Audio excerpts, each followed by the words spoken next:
What if the most stressed person in your house isn't you, but your 12-year-old? What if the quietest kid at the dinner table isn't just tired, but carrying a level of pressure most adults wouldn't know how to handle? And here's the uncomfortable question no one really wants to sit with. What if this isn't a phase, not a personality trait, not hormones, but a predictable psychological response to the world we've built around them in the United States? Across America, anxiety has quietly woven itself into childhood. Not dramatic, movie scene panic attacks. Not always visible meltdowns. Sometimes it looks like stomach aches before school, trouble sleeping, perfectionism, irritability. A straight A student who feels like a failure for getting 1B. A middle schooler who checks their phone 200 times a day, not because they're addicted to fun, but because they're terrified of being left out. When you zoom out, a pattern appears. This isn't random, it's environmental. Psychology tells us that anxiety is not weakness. It's the brain's alarm system. The amygdala scans for danger.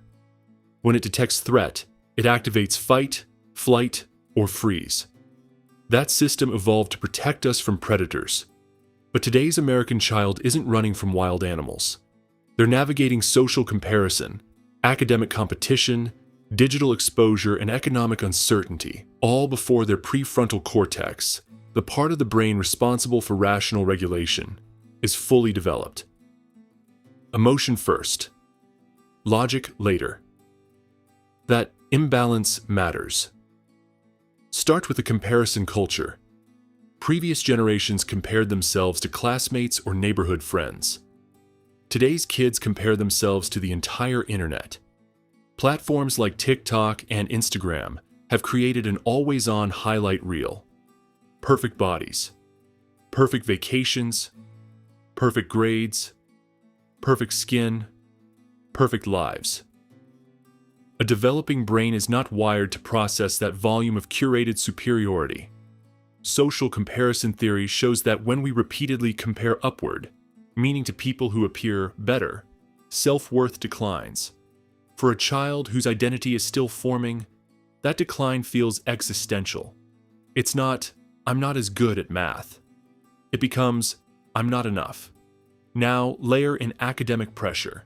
In many communities across the United States, college preparation doesn't begin in high school. It begins in middle school. Kids are told, directly or indirectly, that their GPA determines their future. That one standardized test could change everything. That falling behind now means struggling forever. From a cognitive perspective, this creates catastrophic thinking patterns. The brain starts linking small setbacks to massive life consequences.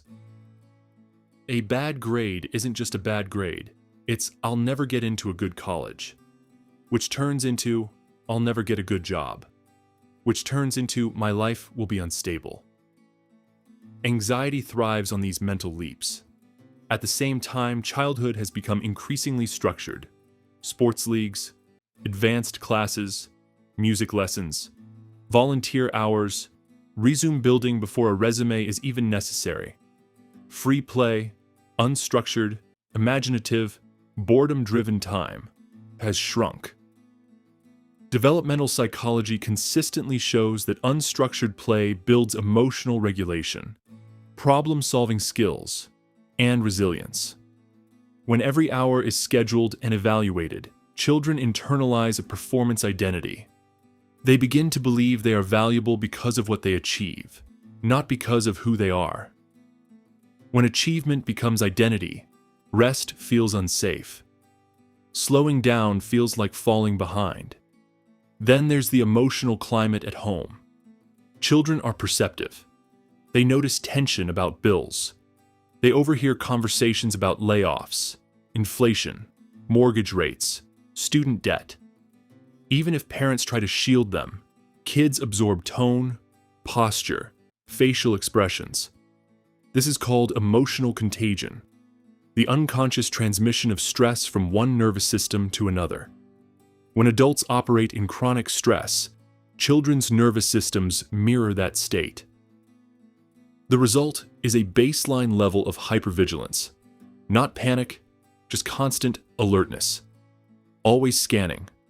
Always bracing. Another psychological factor is information overload. News cycles are relentless. School violence, climate change, political division, economic instability. These are not abstract adult concepts anymore. They arrive through smartphones in real time. A child's brain struggles with probability assessment. When they see repeated exposure to danger-related content, the brain interprets frequency as likelihood. The world feels unsafe, even if their immediate environment is stable. Chronic exposure to perceived threat keeps the amygdala activated. Over time, that activation becomes the norm. Parenting shifts also play a role. Emotional validation has become more common, which is a positive development. Children are encouraged to express feelings rather than suppress them. But validation without boundaries can create confusion.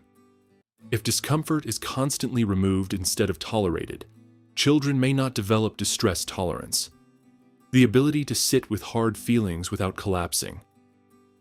Anxiety decreases not when discomfort disappears, but when confidence in handling discomfort increases. Without opportunities to struggle and recover, resilience muscles don't strengthen. There's also the pressure placed specifically on identity formation. American culture celebrates individuality, ambition, and impact. Kids are asked early, what do you want to be? What are you passionate about? How will you stand out? On the surface, this sounds empowering. Psychologically, it can feel overwhelming. Identity formation during adolescence is already complex. Add public metrics, likes, followers, rankings, and identity becomes performative. Instead of discovering who they are privately, children curate who they are publicly. That constant self-monitoring heightens social anxiety. Boys and girls may experience this differently, but neither is immune. Many boys still receive subtle messages to suppress vulnerability. Emotional restriction doesn't eliminate anxiety. It internalizes it. It shows up as irritability, withdrawal, or sudden anger. Many girls face intensified appearance scrutiny and relational comparison. Their anxiety often centers around belonging and self-image. In both cases, the underlying mechanism is similar: perceived threat to social acceptance. From a neurological standpoint, adolescence is a period of heightened sensitivity to peer evaluation. Brain imaging studies show increased activity in reward and social processing regions when teens believe they are being observed. In a digital age, observation feels constant. Even silence online can be interpreted as rejection. That sensitivity, combined with incomplete impulse control, creates emotional volatility. Not because kids are dramatic, because their brains are under construction. So what does all this mean? It means American children are not fragile. They are responding logically to illogical levels of stimulation and expectation. Anxiety is not proof of weakness. It is proof of adaptation. Their nervous systems are trying to keep up with a culture that rarely slows down. The deeper question isn't why kids are anxious. It's why constant pressure has become normalized.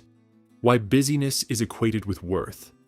Why comparison is built into daily life. Why safety feels conditional on achievement. When a generation grows up believing love is linked to performance, anxiety becomes a companion. But here's the hopeful truth grounded in psychology. Anxiety is malleable. Brains are plastic. Environments can shift.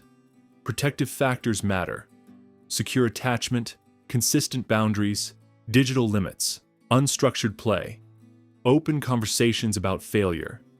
These are not soft solutions. They are neurological interventions. When a child feels safe enough to fail, safe enough to disconnect, safe enough to be imperfect, the amygdala quiets.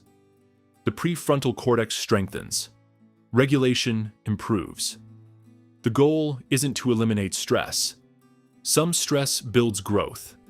The goal is to balance challenge with security, to teach that effort matters more than image, to model calm instead of chronic urgency, to replace "what did you achieve" with "how are you feeling?" Not as a slogan, but as a practice. If the most anxious person in your home is a child, that is not a sign of personal failure. It may be a reflection of cultural acceleration. And maybe the real shift begins when we stop asking children to adapt endlessly to pressure and start questioning the pressure itself. Because when we change the environment, the nervous system follows. And sometimes, the bravest thing we can give a child in modern America isn't another advantage. It's a sense of enough.